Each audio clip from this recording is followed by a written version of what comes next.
Okay, so I'm in the library now. This is one of His Highness's private libraries, and has just given a brief history of what this place used to be. So this is His Highness, my uncle, and let's say camera. Assalamu alaikum. Okay, so this place Nafisa used to be above where the Emir receives female guests, called Rafakasa. Yeah. And in the 1950s, 60s, it used to be a room where princesses who were married, and if they came in and had to spend, say, a few days for a wedding, would stay. So it was like a private bedroom for princesses. Really? Yeah. So for example, when my father was being turbaned at Chiroma, so yeah, when they came in, they stayed in this room. So what we've done is we've now turned it obviously into this library, into a meeting room. I use it as an office. You can see my I did. I saw the table at the far end there. Yes, and because we've opened up this part of the palace now, I also receive guests here. If I'm working, I don't have to go out there to my office or there. And these books, I get this not just a scholarly vibe, because obviously I know you're an academic and an intellectual, but I also get a regal vibe. So what's I wouldn't say inspiration, but what's the source of all these books? I know obviously from your academic background, there's a lot of like Islamic jurisprudence, history, but what's the source? Well, my academic background is primarily as an economist. Sorry, but I think you have a dual career. Yes, I do have a degree in Islamic studies and jurisprudence, so I do have books in Islamic jurisprudence and Arabic and legal studies, and a strong collection also in economics and economic development. But what's happened is over time, I developed a very strong interest in African studies, and for a long time I had this dream for building a library, a research library in Kano that people would use and read, just to contribute as my contribution to reading culture. That's amazing. So when I became Emir, I decided why not have a library here. Amazing. So this is a collection that I've been having for over 50 years, or 40 years, since 1977 when I got to university. So this is your personal collection? It's all amazing. Personal. It's all personal. This is absolutely amazing. And well, actually, it's not all. I still have 250 cartons. I still have 10,000 books that have not been packed. 10,000 books? Not been packed. So that's amazing. So what we've done is, my sister Brooker, who's in a doctorate now in library science, and her classmates have come to do some initial cataloguing. And the idea is to ultimately hand this library over to the Bayero University Library Science Department for management. So it will be the Emir's Palace Library, but would have a reading room, and the university would have librarians here. Okay. And people could come and actually read these books, but it will be a read-only library. Okay. And it's like a reference library. Yeah. So researchers. Ultimately, we hope to arrange to institute some fellowships, like the Emir of Kano's fellowship for 2 weeks for a researcher to come, some international research in African studies, come and spend 2 weeks. Will you have a partnership with universities like SOAS? Well, these things evolve. Certainly, Bayero University is going to be a partner.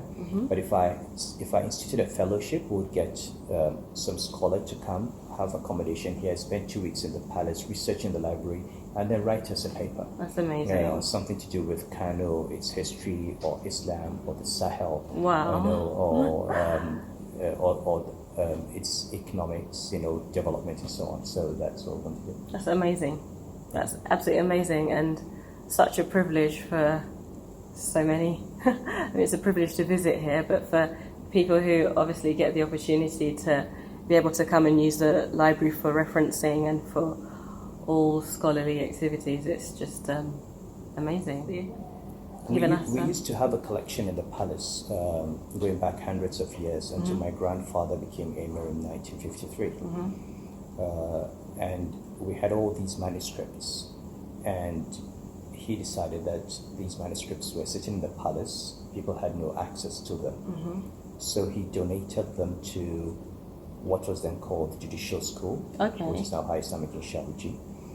The books were catalogued by the late Professor John Hanwick, assisted by Professor Murray Last of the University of London.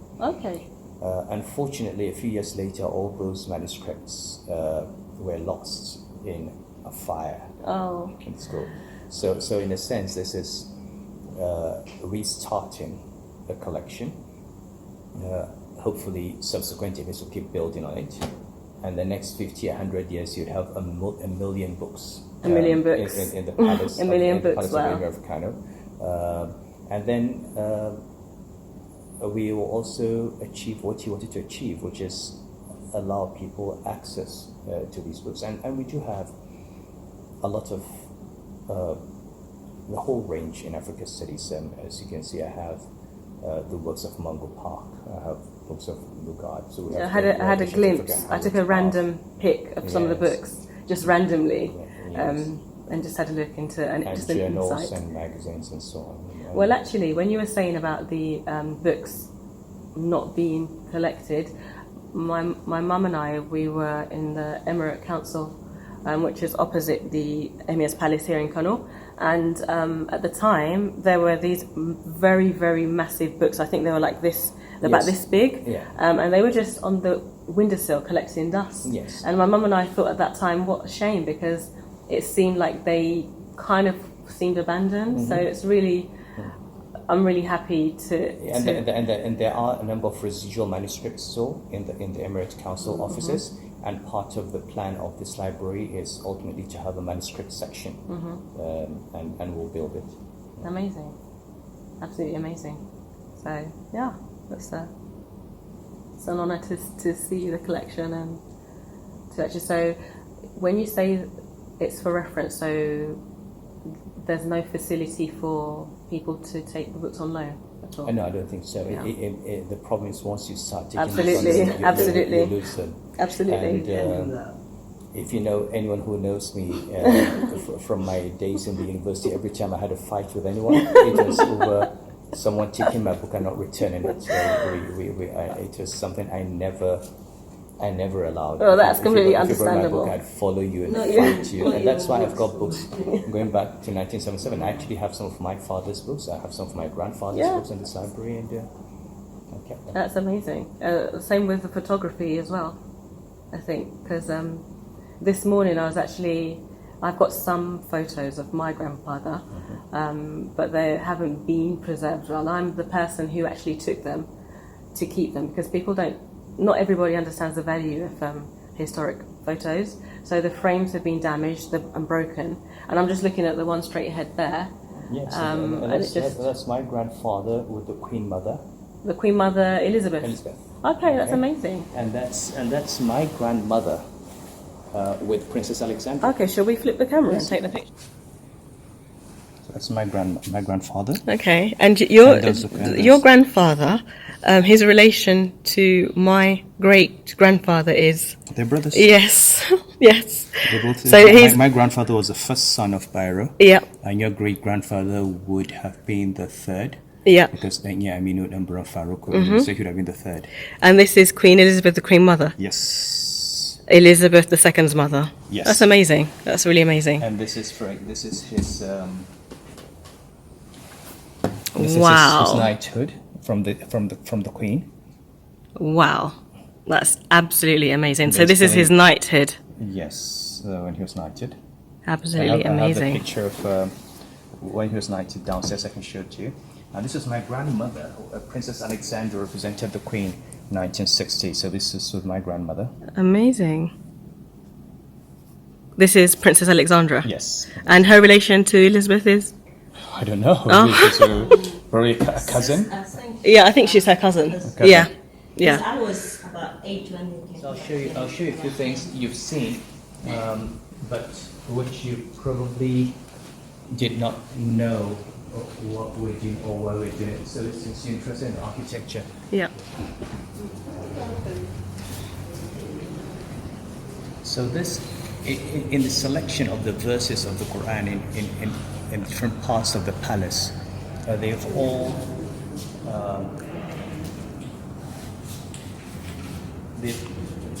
they've all been carefully selected. Yeah. So if you look at this, okay, you see وَإِذْ يَرْفَعُ إِبْرَاهِيمُ الْقَوَاعِدَ مِنَ الْبَيْتِ وَإِسْمَاعِيلُ رَبَّنَا تَقَبَّلْ مِنَّا إِنَّكَ أَنْتَ السَّمِيعُ الْعَلِيمُ. These are verses in Baqarah, and they refer to the time Abraham built the Kaaba.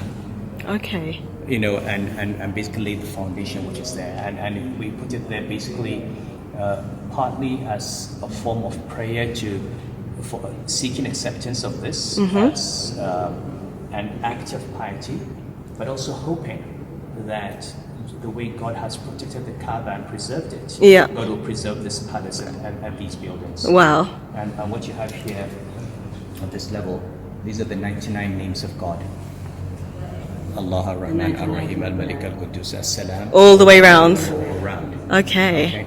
And of course there you have the Ayatul Kursi. Yeah. Up there. Okay. But I want to show you something that you may not have noticed, because not everything here is the Quran. So we're just going downstairs to. Is this still called Rumfagasa? Is that still the official name? Yes, we keep the names. Okay. And, Yeah. I'll show you. So if you look here, the first king who built this palace was Muhammad Rumfa. He was also king in the 15th century. Yeah. So this is Muhammad Rumfa, and he ruled from 1463 to 1490. And he's a direct descendant Of Pagoda. Okay. The first king of Kano. Okay. So their dynasty were called the Kutumba dynasty. Yeah. So we started from the first king to live in the palace. The king lists of Kano go back 1,000 years, where Rufa was 500 years ago. Wow. So from here, we have the name. That's of amazing. Of every king. Every king who has all lived the in way. This palace and the years of their reign. So you have his son Abdullah ibn Rufa, you have Muhammad Kisokri. All the way round. All the way around. Bismillah.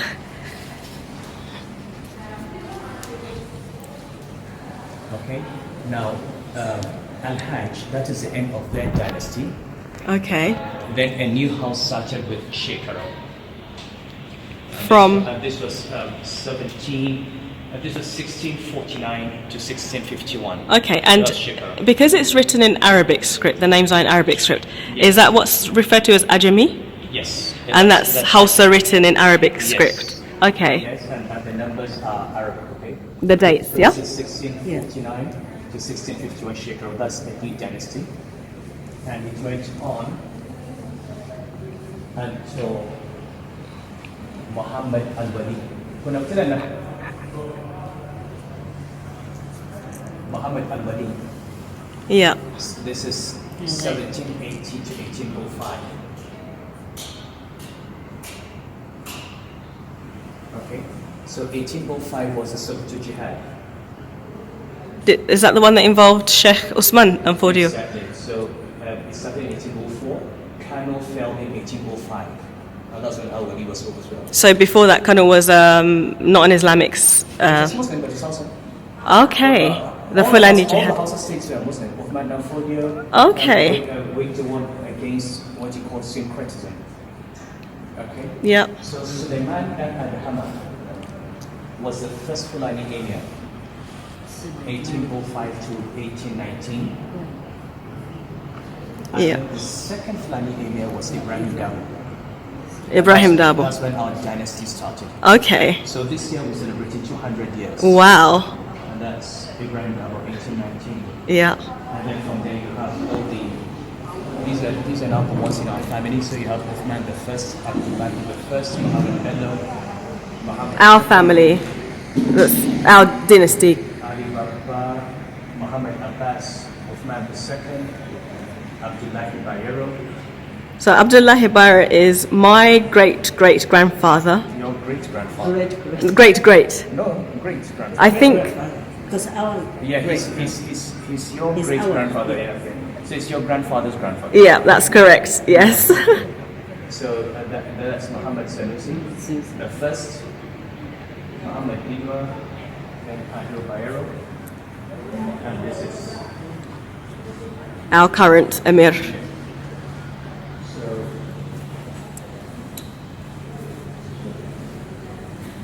Okay, that's my father. And yeah, Sure, and that's my mom. wow.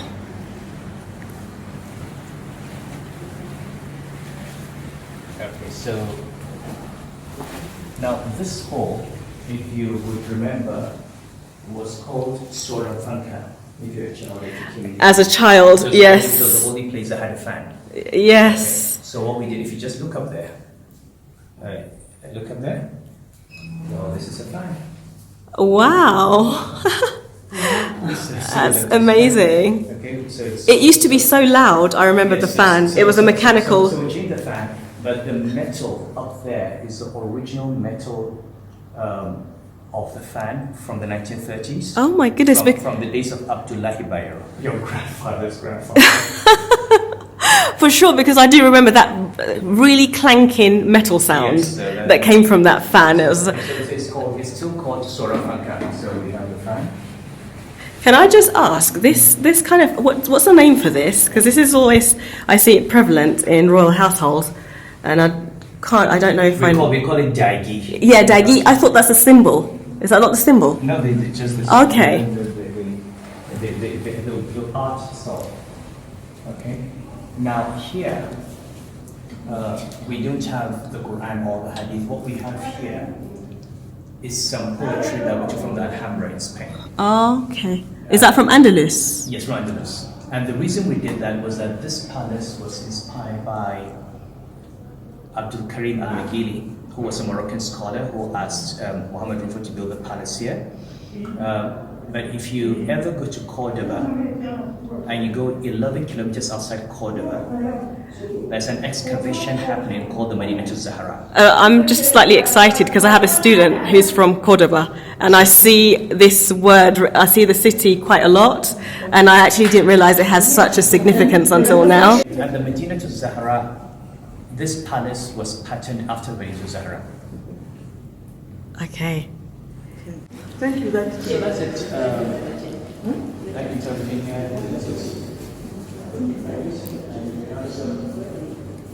You have some of the old pictures here. This is where my grandfather was being given his knighthood By the governor of the north, on behalf of the queen. Okay. Here, and this was me actually at the age of 18. I'll come round and get a You close would up. remember this? This was how Kandebe used to look. Yes, I do. So that was me. So this is a young Emir, and this is grandfather being knighted by the governor.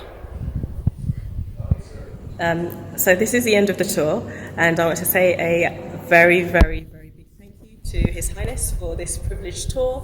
It's been a pleasure and an honour. Thank you very, very much. Thank you. Yeah, thank you.